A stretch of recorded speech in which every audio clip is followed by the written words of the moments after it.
Why talk about covenants when the world is falling apart around us? Well, basically, a covenant is what holds us together in community.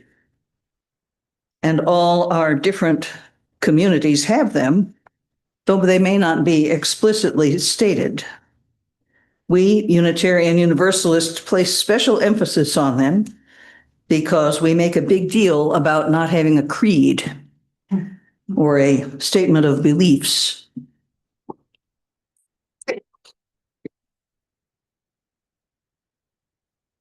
Which is important to most religious communities.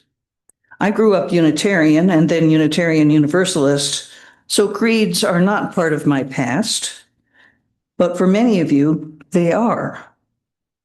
You may have noticed there is nothing analogous to the Apostles' Creed in our religious instruction or conditions for membership. You know, I believe in God the Father Almighty, creator of heaven and earth, and Jesus Christ, his only Son and Lord, and the rest. I suspect some of you ended up here because you realized those were not your beliefs, and you didn't want to spend your Sunday mornings fibbing about about what was in your heart. Some people say that because we have no formal creed, we can believe and do anything we want. We're called a free religion, which is true. But that makes some people nervous and causes some problems, actually, among us. But there is glue that holds us together, and that's our covenant.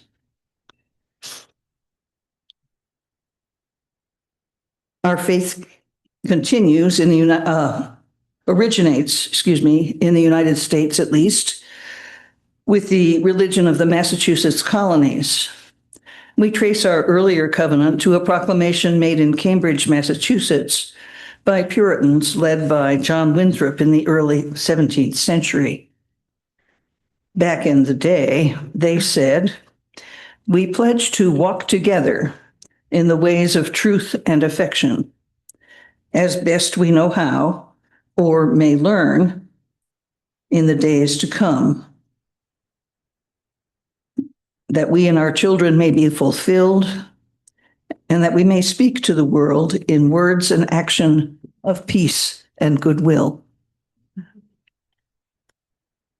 It's okay. It doesn't really comport with the way they acted, but that's another story for another day. Notice it is a sentiment about actions rather than about beliefs. Walk,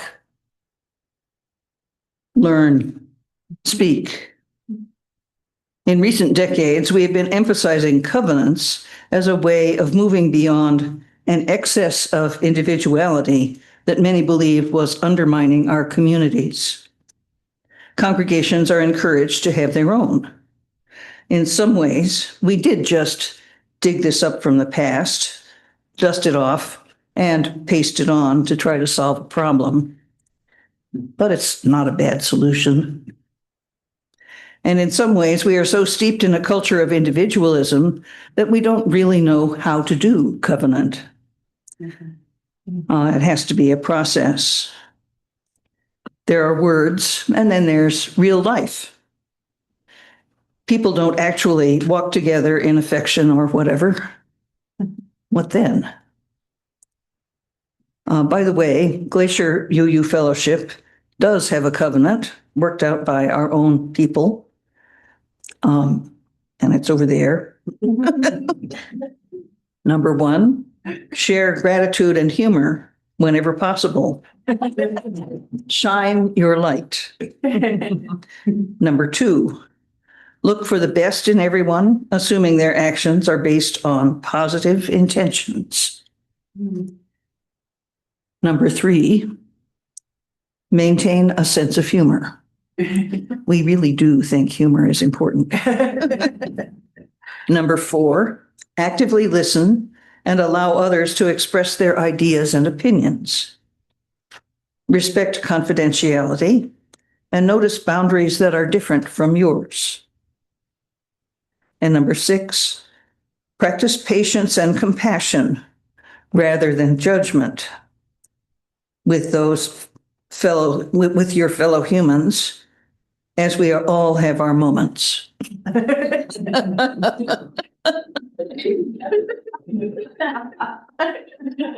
Yes. Yes. Not too bad, right? Yeah. We could do that.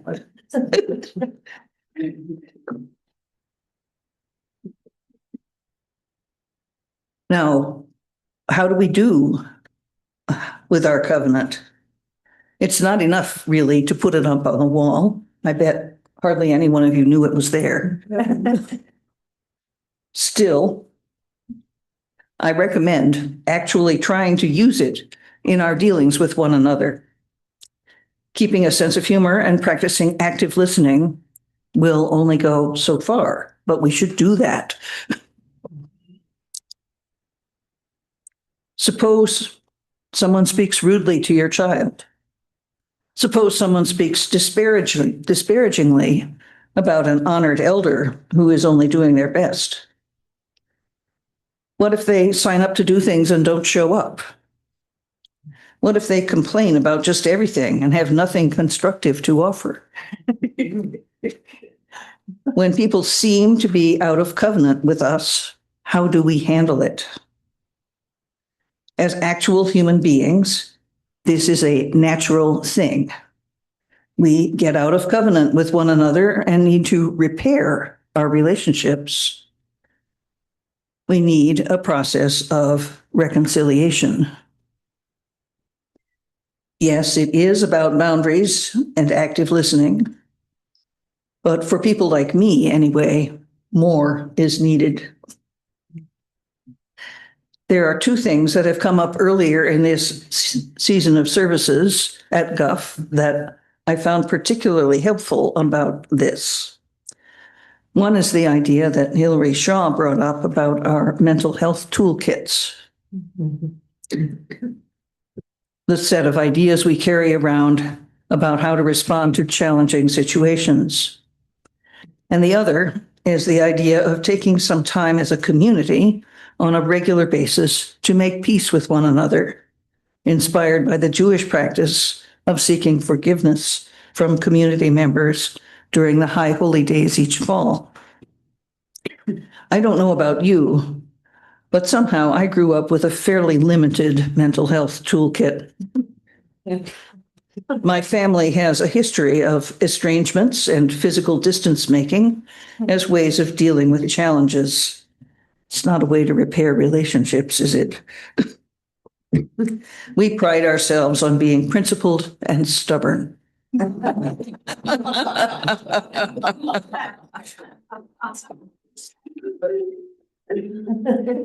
We are also smart and good at arguments.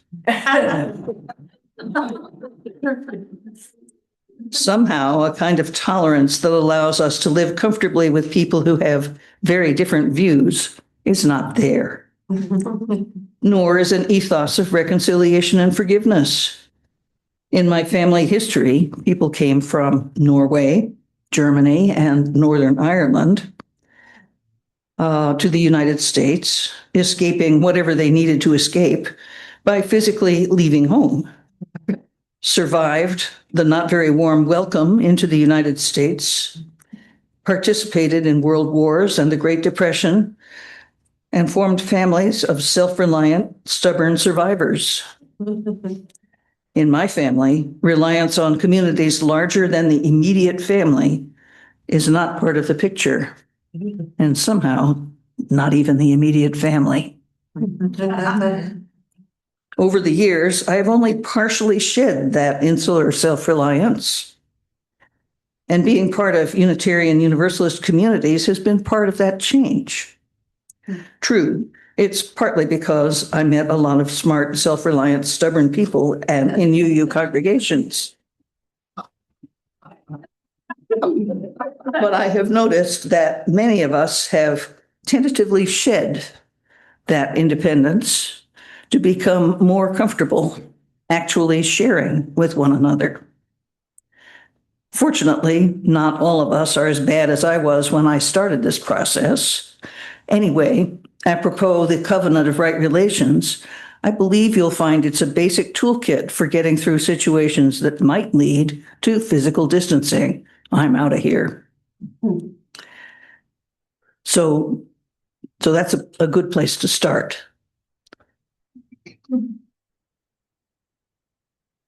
But they are not really guidelines for rescuing situations that have gone wrong. Yes, active listening is a place to start, of course. I've noticed in my own experience that when relationships have gotten out of covenant, as our movement's leaders put it, it is to say, fine, I'll leave. Or, well, you could just leave, which is not at all helpful when you want to keep your community together. That's where the second thing, the reconciliation process, comes into play. The ideal for the High Holy Days, as I understand it, and this is only part of a complex spiritual process, the ideal is to seek reconciliation with everyone you have wronged and everyone who has wronged you. Once you are in harmony with your human associates, then you're ready to stand before God and ask for forgiveness.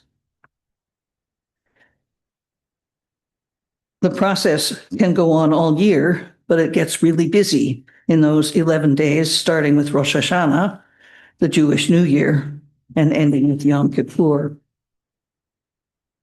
I am aware that Christian practice is to skip over the human part of this process and go directly to God, who can forgive all. The Christian God doesn't need you to reconcile with your neighbors. In human terms, that God will just forgive. That's good. But it doesn't help the larger community that supports its members. So recognizing the ways we have wronged each other and seeking forgiveness for our part in it is a way back into covenant. I like our covenant. It's a good place to start building the kind of community that we need to see us through the hard times. One thing that I admire about Jewish communities is the way they have survived through hard times of all sorts, the hardest of times. Maybe they're onto something. We could become a people who rely on each other when trouble comes, whether it's the Immigration and Customs Enforcement Service, ICE, or a local white supremacy militia, or some other dark force. But only if our mental health toolkit includes a way to continue being together. I say we need to take care to include a practice of reconciliation in our way of being together. And I'm asking, how could we make this normal in congregational life? A special time to do it once a year? Reminders from time to time? For some of us, I'm sure it's already natural. But for us self-sufficient, stubborn, independent types, it would perhaps, ironically, be good to have some help. I am firmly convinced that whatever apocalypse comes, we no longer have any place to run. At the very least, climate change will find us and the social dislocation that goes with it. We need to find a way to be together with the people we have, rather than rushing off to find more independence or someplace friendlier. If we take this to heart, we can build a truly beloved community, something strong to get us through any apocalypse together, not buying into the lie that the last one to die has somehow survived.